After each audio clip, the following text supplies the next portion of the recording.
इस बीच कुछ सफल प्रयासों के बारे में आपसे चर्चा करनी थी। आप सब जानते हैं कि 2020-21 और 21-22 दोनों कोविड की वजह से रेवेन्यू के पॉइंट ऑफ व्यू से बहुत ज़्यादा अफेक्टेड ईयर रहे हैं।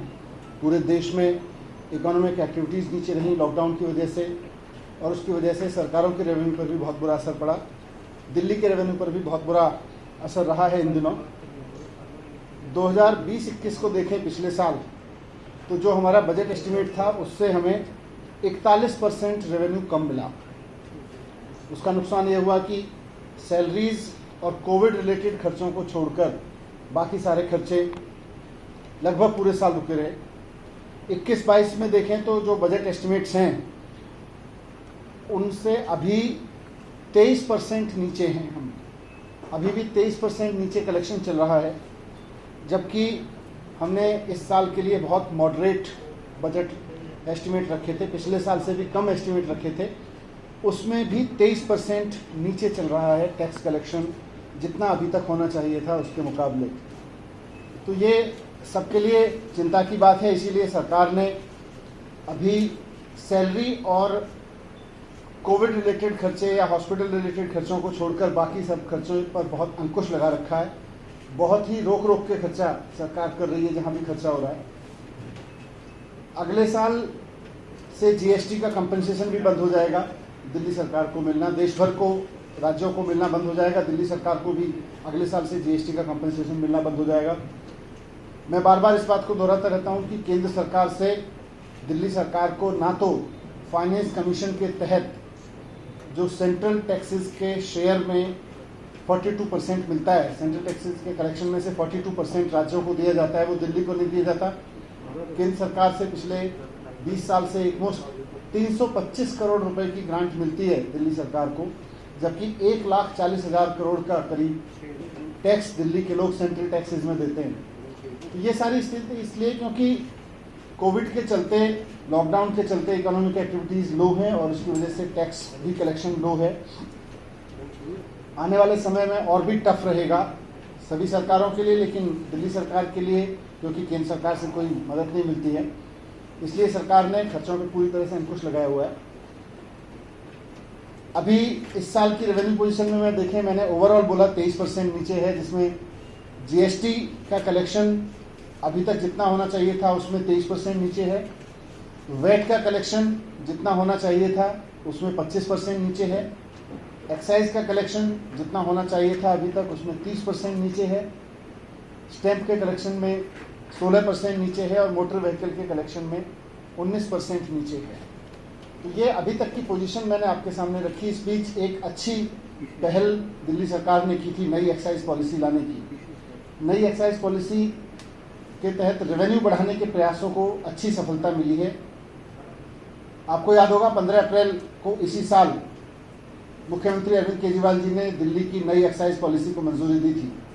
उसमें बहुत बड़े रिफॉर्म किए थे और इस आधार पर किए थे कि दिल्ली में एक्साइज रेवेन्यू की बहुत बड़ी चोरी का हमारा अंदेशा था, आकलन था, और वो चोरी रोकने के जितने भी प्रयास किए जा रहे थे, डिपार्टमेंटल लेवल पर जितनी सख्ती की जा सकती थी वो की गई। उसके बावजूद कहीं ना कहीं ये समझ में आ रहा था कि एक्साइज के रेवेन्यू की काफ़ी चोरी हो रही है।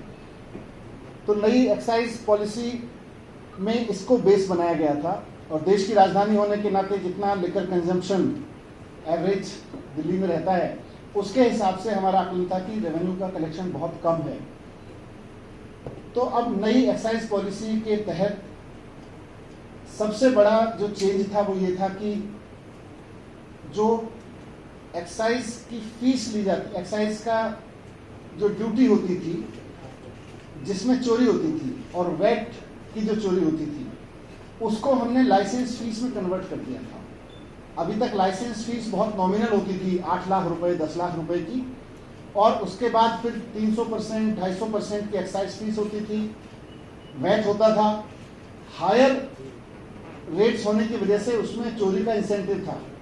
तो एक्साइज फीस चोरी करने के खूब सारे इंसेंटिव थे लोगों के, और वो दबा के चोरी करते थे हमारे तमाम प्रयासों के बावजूद। इसको हमने सबको स्टडी किया और हमने पिछले वर्षों में जितना रेवेन्यू सरकार को मिल रहा था उसको लगभग हमने सारा एक्साइज ड्यूटी की जगह हमने उसको लाइसेंस फीस में कन्वर्ट कर दिया। तो लाइसेंस फीस जो पहले 8 लाख रुपए होती थी वो लगभग ऐसे मैं एवरेज कहूँ तो हर एक दुकान की 6.5 करोड़ रुपए 7 करोड़ रुपए के करीब आ गई थी। तो हमने उसमें सब कन्वर्ट कर दिया और उस पर भी 10% एक्स्ट्रा बढ़ाया और उसके बाद हमने उसको बिडिंग की थी। जब मैंने प्रेस कॉन्फ्रेंस की थी नई एक्साइज पॉलिसी की, हमारा आकलन था कि लगभग 2 से 2.5 हजार करोड़ रुपए रेवेन्यू उससे ज़्यादा मिलेगा। लेकिन मुझे बताते हुए बहुत खुशी हो रही है कि इस पूरे प्रयास से, नई एक्साइज पॉलिसी के रिवोल्यूशनरी रिफॉर्म से सरकार को अगले साल से, माने अगले 12 महीने में, जो अभी तक बीत गया साल, 12 महीने के लिए पॉलिसी उस तरह के साइकिल में देखेंगे तो एक साल के 12 महीने के पीरियड में लगभग 3.5 हजार करोड़ रुपए एक्स्ट्रा रेवेन्यू मिलेगा, जो कि अपने आप में बहुत रिवोल्यूशनरी है। क्योंकि इतना रेवेन्यू अभी तक हम मान सकते हैं कि लिकर सेल तो इतने की थी लेकिन वो चोरी हो रहा था। और वो कैसे चोरी हो रहा था, मैंने उसकी पूरी डिटेल मैंने पिछली बार रखी थी, फिर से थोड़ा सा अंडरलाइन कर देता हूं कि दिल्ली में 2016 के बाद अरविंद केजरीवाल जी की सरकार की नीति के कारण कोई नई शराब की दुकान नहीं खोली गई। पहले से जो दुकानें चली आ रही थी उनका पैटर्न ये था कि एक म्युनिसिपल वार्ड में 10-10, 15-15 दुकान भी थी और बहुत सारे वार्ड्स में बिल्कुल दुकानें नहीं थी। उनका पैटर्न ये था कि जहां भी वो दुकानें थी, जहां भी दुकानें नहीं थी वहां इलीगल दुकानें चल रही थी। 850 के करीब लीगल दुकानें पूरी दिल्ली में, लेकिन करीब 2000 दुकानें लोग इलीगली अपने घर से, गोडाउन से, चोरी छिपे किसी दुकान से चला रहे थे। उसको रोकने की हमने एक्साइज डिपार्टमेंट की सख्ती करते हुए बहुत कोशिश की थी और हमने उसमें जितनी भी कार्रवाई की, लगभग 7 लाख बॉटल शराब तो एक साल में पकड़ी थी। 1864 एफआईआर की थी और 1000 वाहन हमने जब्त किए थे।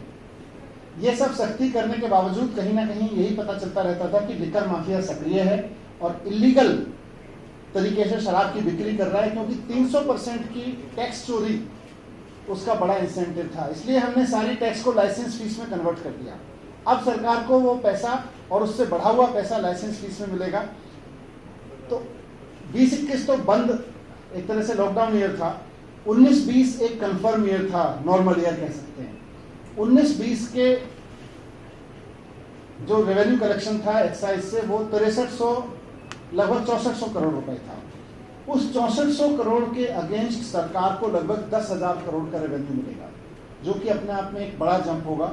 और ये इस बात को साबित करेगा कि सरकार ने जो नई एक्साइज पॉलिसी बनाई वो, और सरकार का जो आकलन था कि बहुत बड़े पैमाने पर लिकर माफिया एक्साइज चोरी कर रहा है, वो इस बात को साबित करता है। क्योंकि आज बहुत फेयर बिडिंग हुई।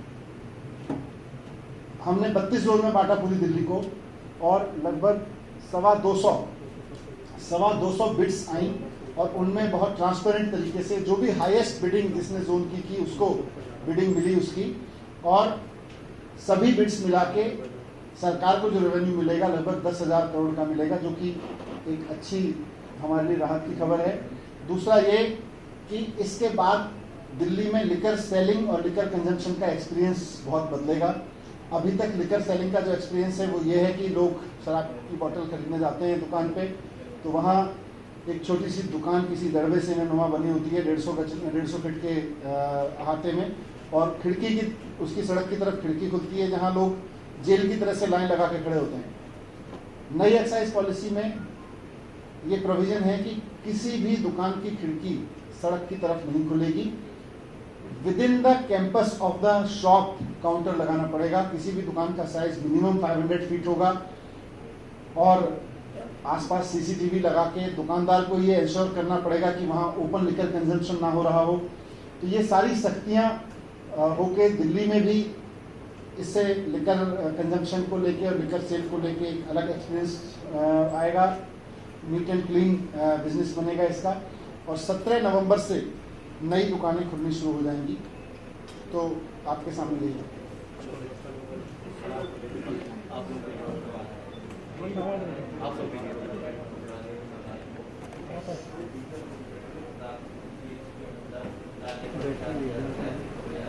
अभी तो मेरे ख्याल से जगह नहीं है।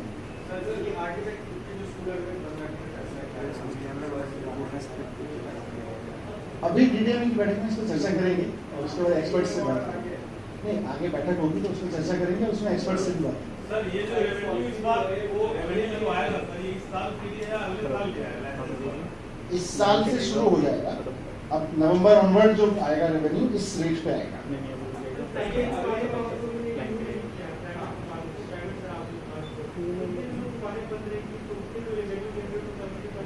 नहीं, लेकिन गवर्नमेंट सबकी दुकानें खुली रहेंगी क्योंकि अब इसको वाइंड अप कर रहे हैं इस पूरे सिस्टम को, इसलिए वो ट्रांजिशन पीरियड है लगभग 1 महीने का, जिसमें ये वाइंड अप हो जाएगा और उसके बाद नया रिज्यूम कर